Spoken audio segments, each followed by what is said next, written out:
Shalom jemaat yang dikasihi Tuhan. Baik, puji Tuhan kita masih diberi kesempatan pagi hari ini untuk boleh beribadah secara khusus, ibadah memperingati akan pengorbanan Kristus, pengorbanan Yesus di kayu salib untuk menebus setiap dosa kita dan untuk memberikan keselamatan bagi kita. Jemaat yang dikasihi Tuhan, pagi hari ini kita akan belajar dari kisah seorang nabi yang melarikan diri dari panggilannya kepada Tuhan. Siapa kira-kira dia, Bapak Ibu? Yunus. Kita akan belajar dari seorang nabi, seorang tokoh yang bernama Yunus. Untuk itu saya mau tantang ibu jemaat sekalian, siapa yang berani menceritakan sedikit kisah tentang Yunus?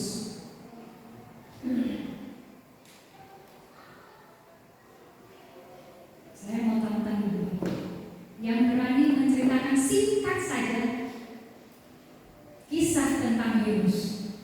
Ayo jemaat Tuhan, saya nggak akan mulai kalau nggak ada yang maju. Satu orang.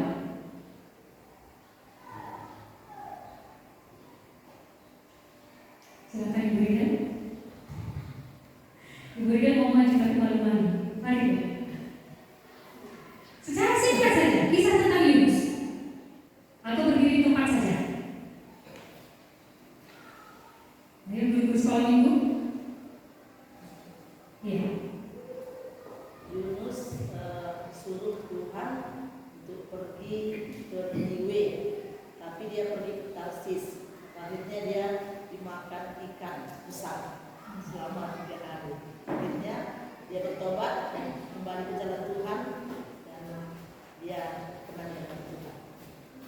Puji Tuhan. Tepuk tangan lagi buat saya. Ada yang mau melengkapi?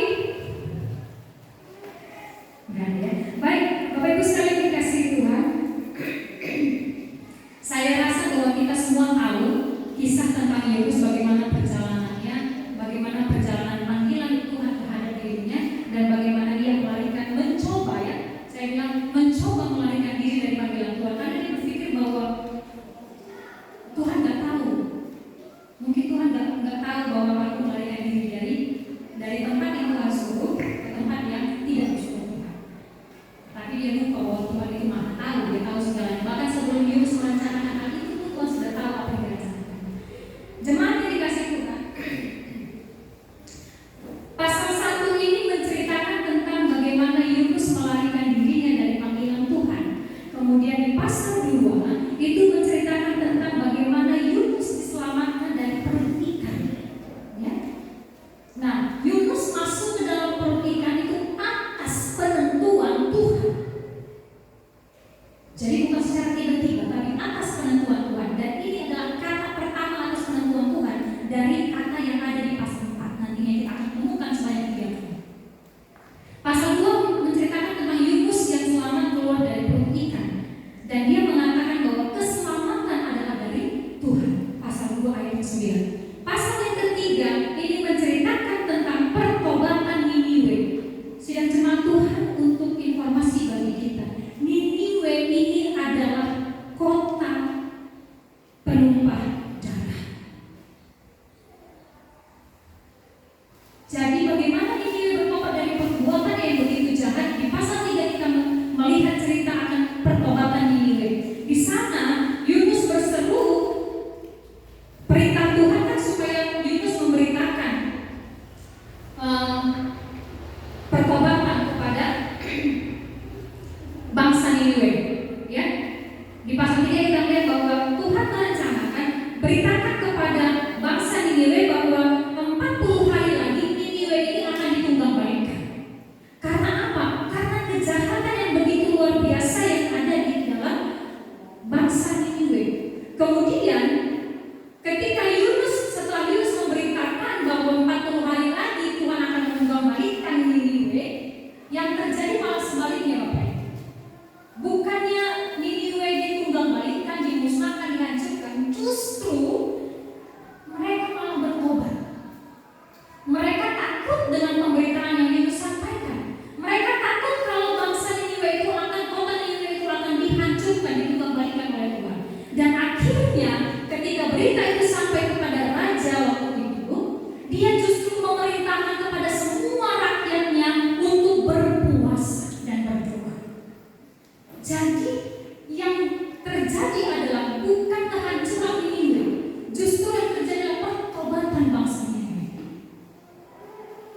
Dan di situ kita melihat bahwa Allah membatalkan rencananya untuk menghancurkan Niniwe.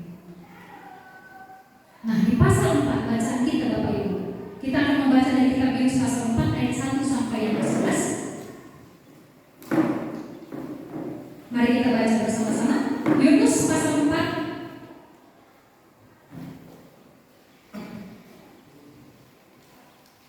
ayat yang pertama sampai ayat yang ke-11.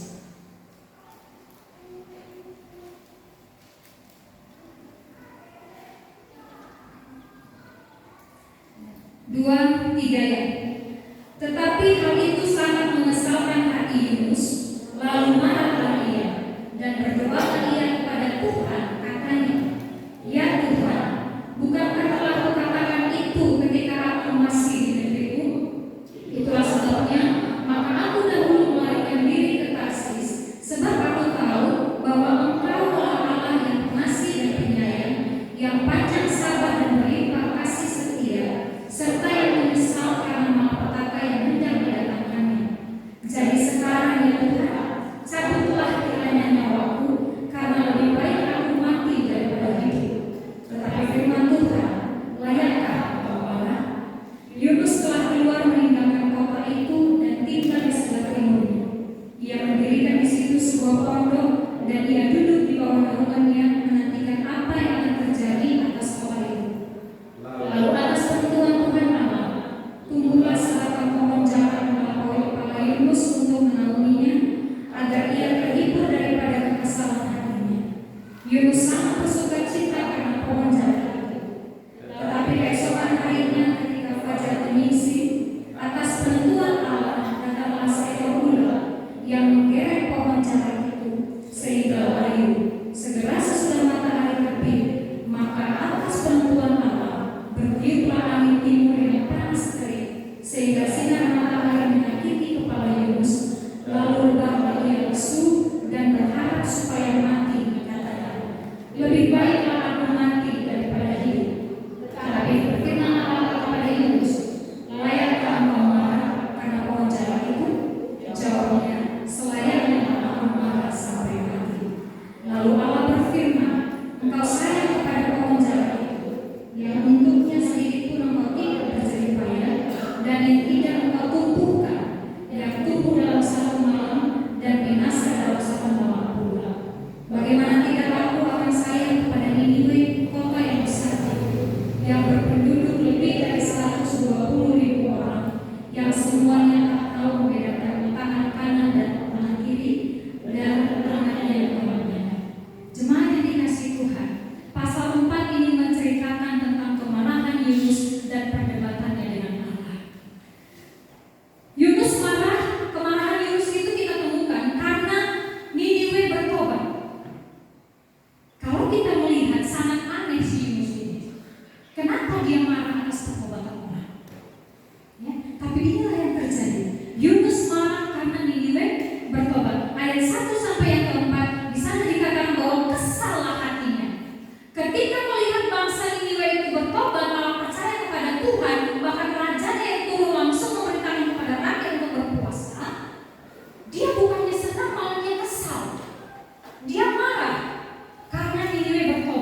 yang ke-9.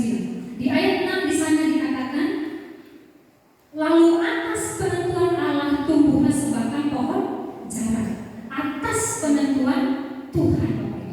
Berarti tidak ada yang menanam sebelumnya. Tiba-tiba saja pohon itu tumbuh dan bertambah-tambah tinggi sehingga menaungi kepala Yunus dari terik matahari, melindungi Yunus hingga tidak kepanasan. Atas penentuan Tuhan. Berikutnya, ayat yang ke-7. Atas penentuan Tuhan juga datang ulat yang membuat layu akan pohon itu. Ketika saya memikirkan bagian ini, Ibu Bapak, saya rasa bahwa ulat ini pasti bekerjanya bukan hanya di batang dan di daun. Kenapa? Kalau dia bekerja hanya di daun, daunnya yang habis, ya kan? Nah, saya punya bunga di situ.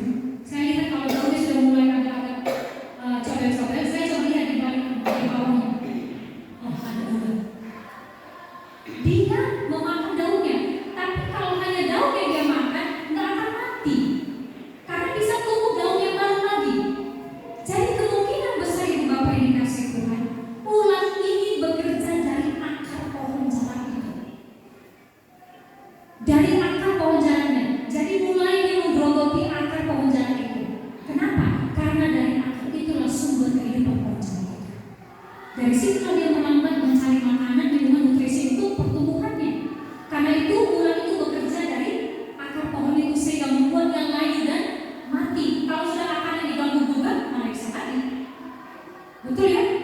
Kalau akar tanaman sudah kita ganggu gugat, kita rusakkan, akan bakal lagi ada pertumbuhan dalam tumbuhan itu.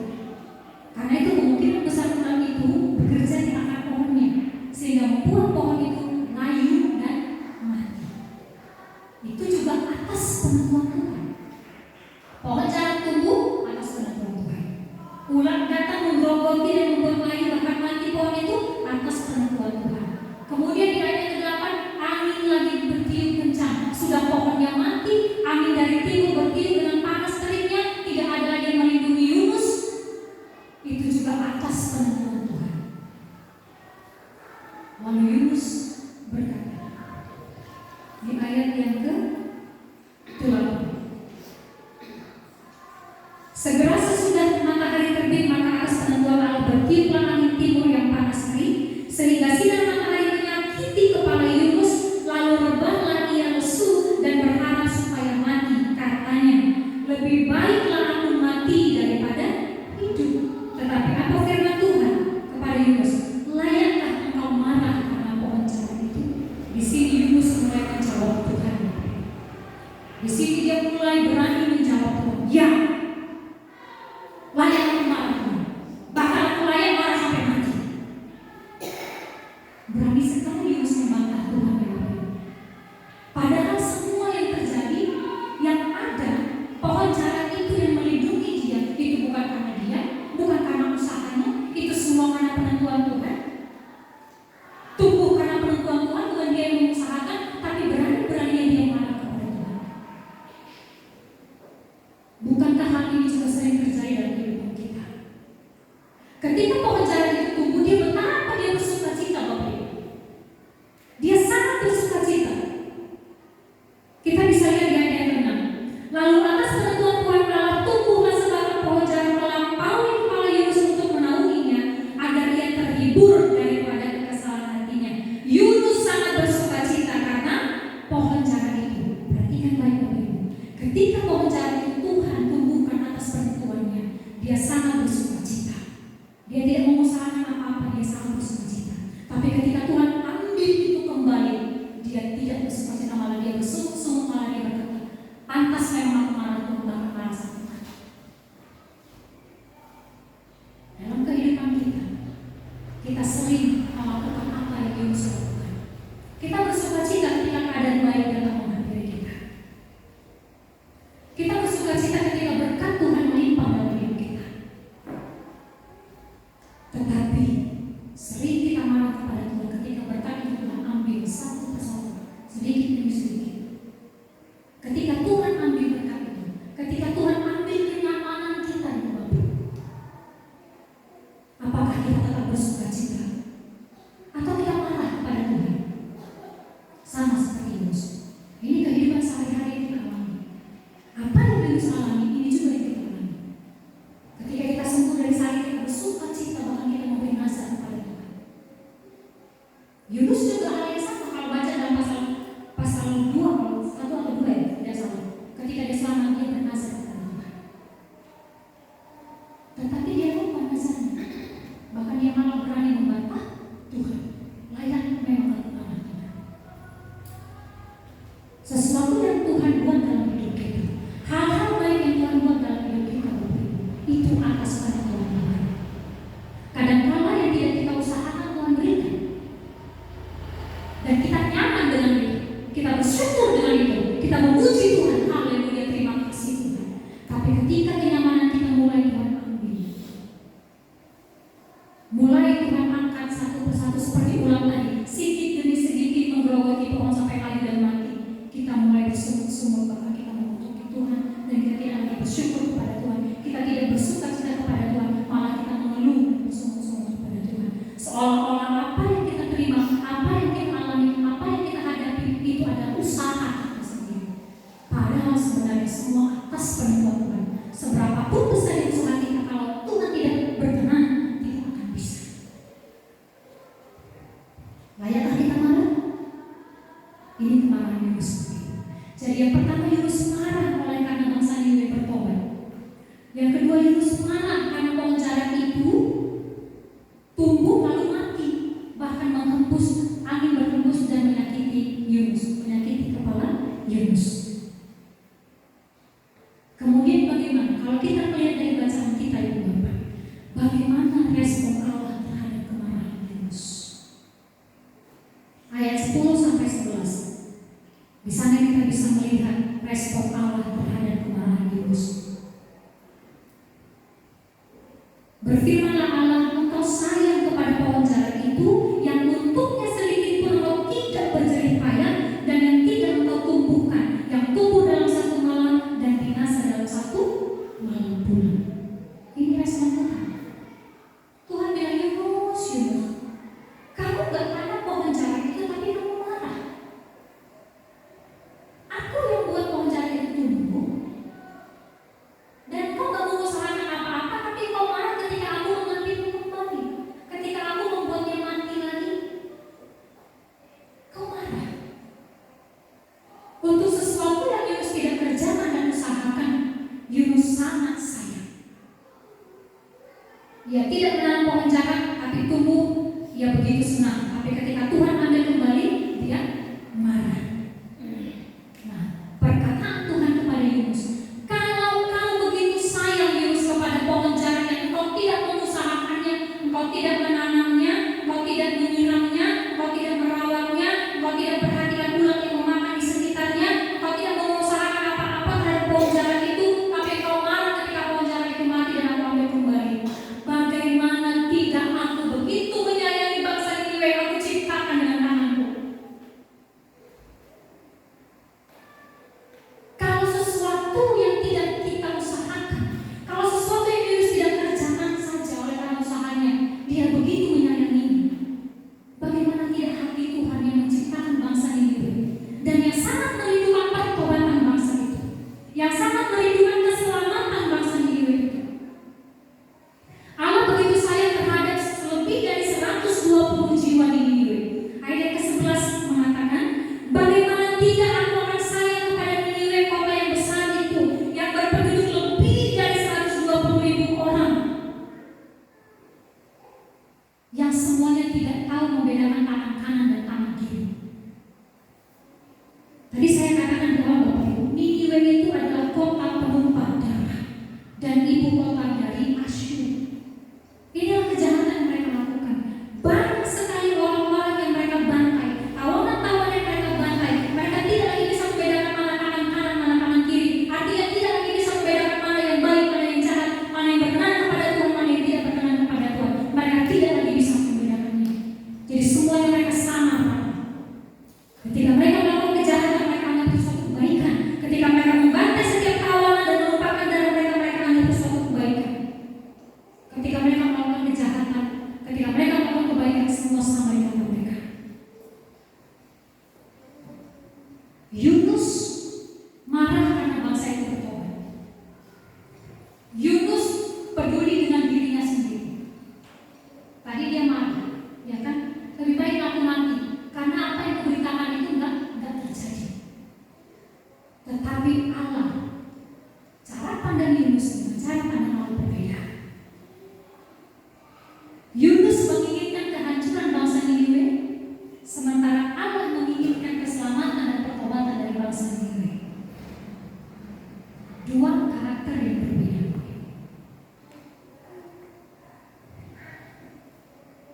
Yunus menginginkan kehancuran bangsa Niniwe.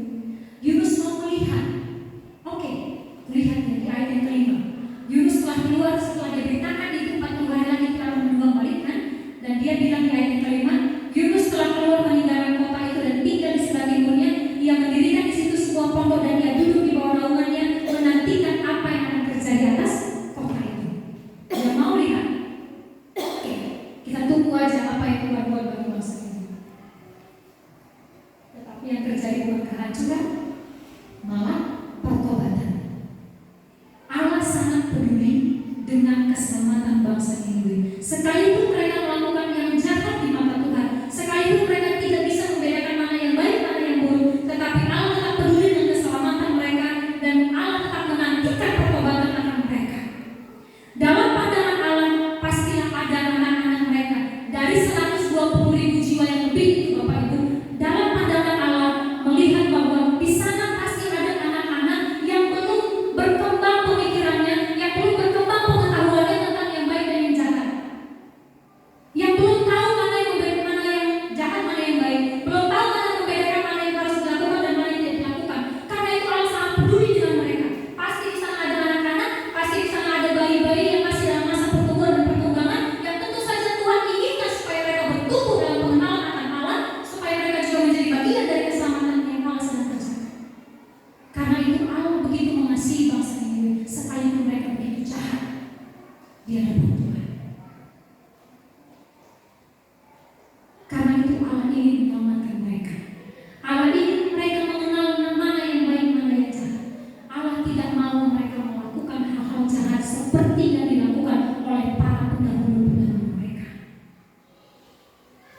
Yunus menginginkan yang jahat dari Niniwe, kehancuran bangsa Niniwe, tetapi Allah menginginkan pertobatan dan keselamatan bangsa Niniwe.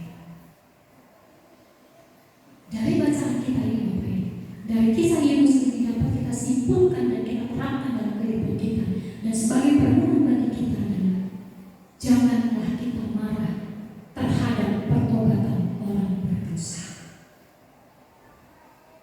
Jangan marah ketika melihat orang berdosa yang jahatnya sekalipun seperti apa, yang tidak bisa diterima oleh akal sehat kita, sekalipun jahatnya luar biasa Bapak Ibu, sekalipun ketidaksetiaannya kepada Allah luar biasa, jangan kita marah ketika mereka bertobat.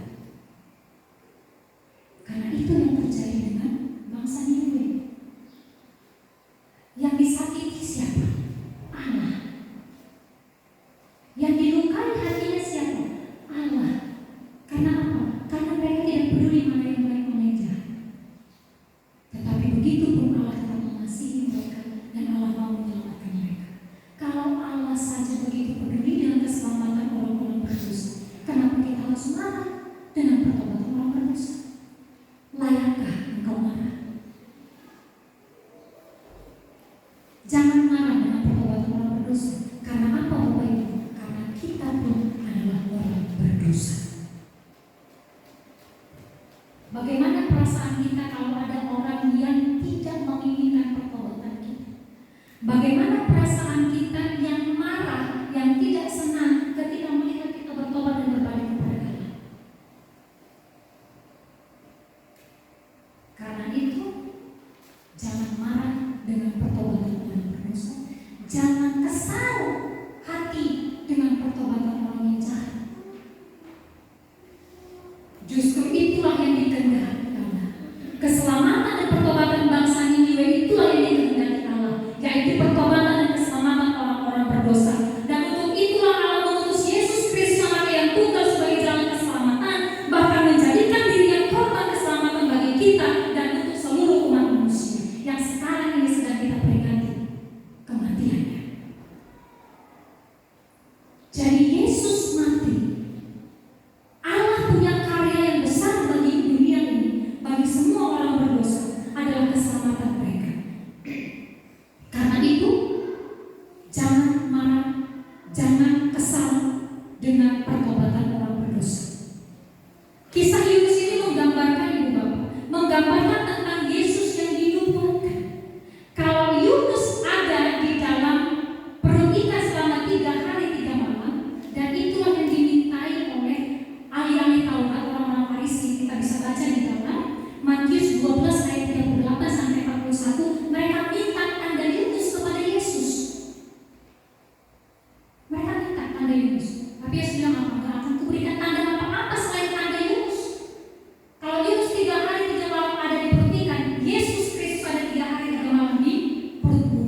bumi.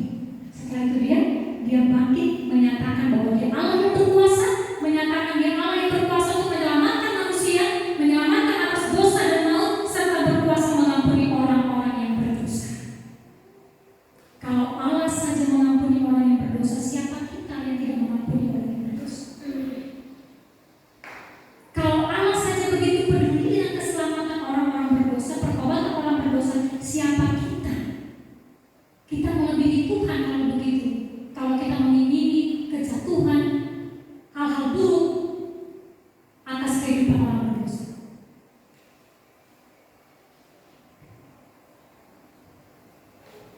Karena itu Bapak Ibu, ketika saya, ini bagian firman Tuhan yang menjadi pedoman kita ya, waktu komsel, ya beberapa waktu yang lalu, ingat ya, apa temanya waktu itu?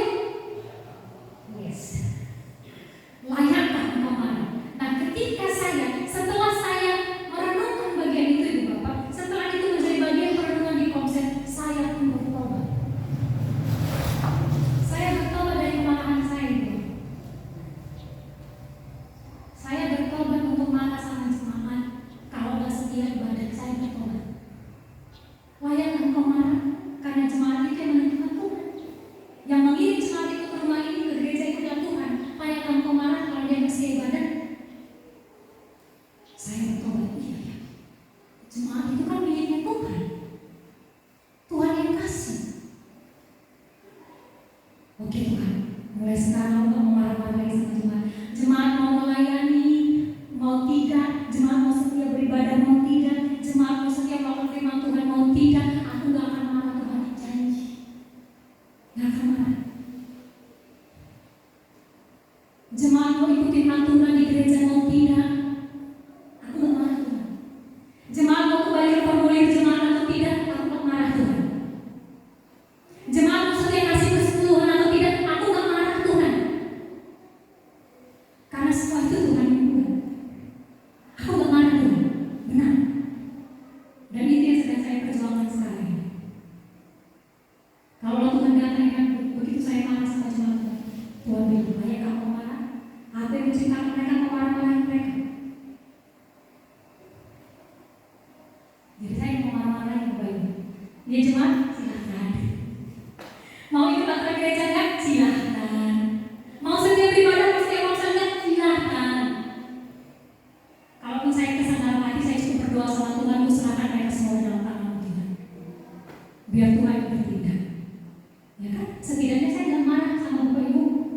Secara lisan saya, kata-kata saya, literasi saya, yang akhirnya mungkin kata-kata yang salah itu bisa menyinggung perasaan, menyakiti hati. Daripada demikian, saya mending gak marah depan Bapak Ibu, tapi saya berdoa kepada Tuhan supaya apa? Supaya Tuhan selamatkan dari semua kita dan membuat kita bertobat. Karena pertobatan orang-orang yang jahat, yang berdosa itu atas penentuan Tuhan. Yang membuat bertobat bukan manusia, tetapi Tuhan. Jadi saya tidak marah-marah lagi. Nanti kalau ibu bapak jemaat temukan saya marah, ingatkan saya, Bu, ibu janji apa? Bilang saya ya, ingatkan saya.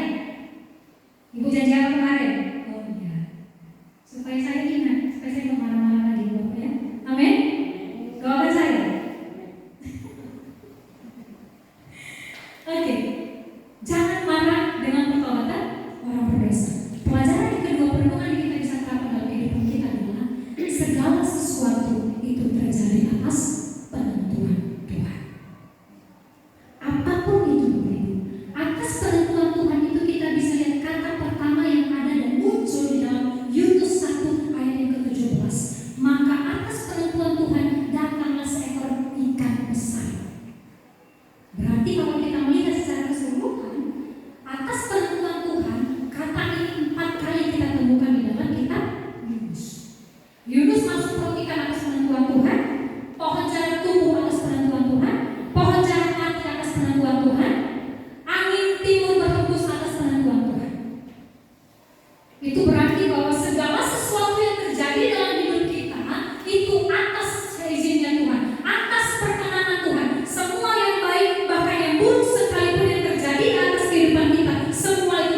bersyukur kepada Tuhan. Kalau Yunus bisa bersyukur waktu pohon jarak itu tumbuh, dia bisa bersuka cita. Kenapa tidak dia bisa bersuka cita juga ketika pohon jarak itu mati? Karena bukan dia yang mengusahakannya.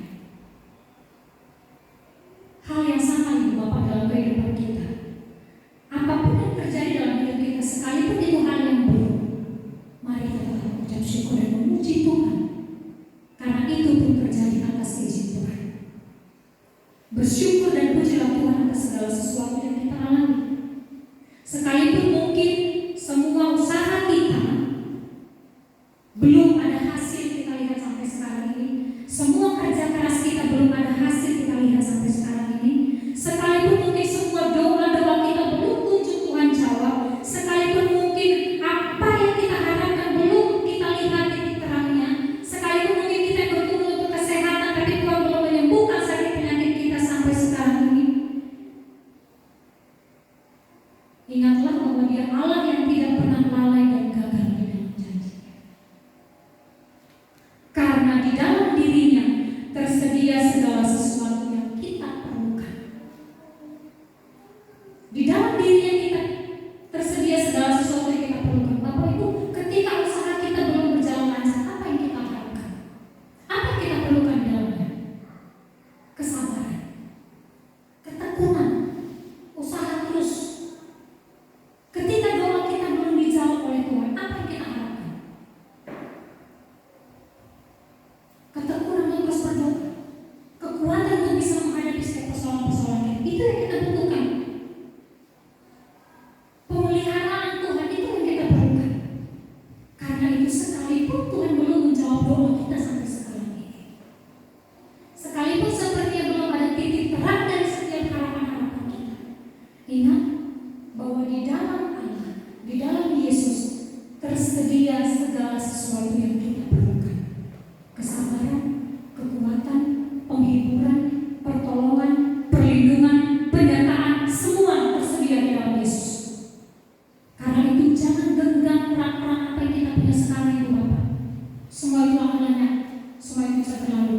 Tapi genggamlah Yesus yang tidak pernah berubah, genggamlah Yesus yang kekal itu, yang tidak pernah lalai dengan janji-janjinya, yang setia menopang kita, yang tidak akan membiarkan kita jatuh sampai tergeletak.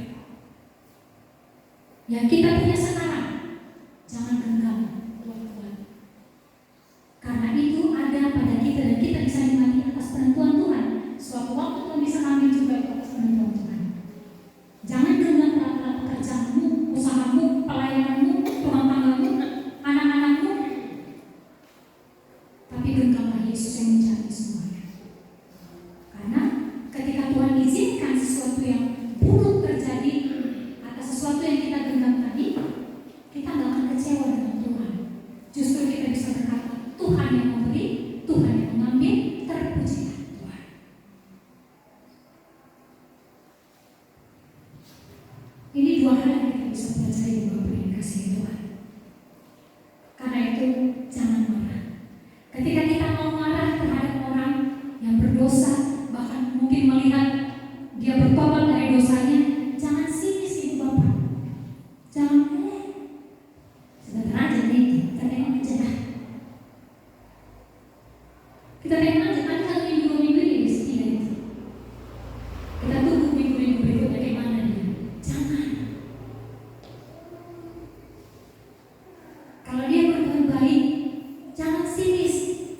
semua penderitaan kita di dunia ini.